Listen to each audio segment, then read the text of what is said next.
سلام، وقتتون بخیر باشه. بیایم دو تا سوال رو توی برگه امتحانی آوردم بررسی بکنیم، بیشتر با هدف حالا شایستگی غیر فنی بوده در واقع.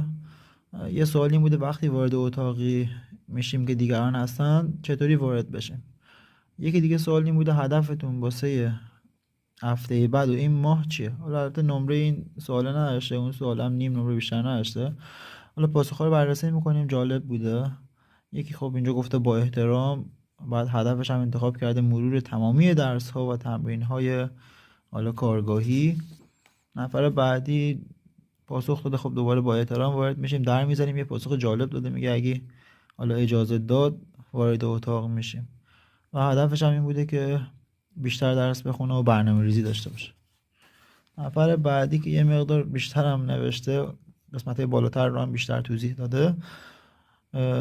خب سوال 19 حالا خیلی توضیح نداده، ولی هدف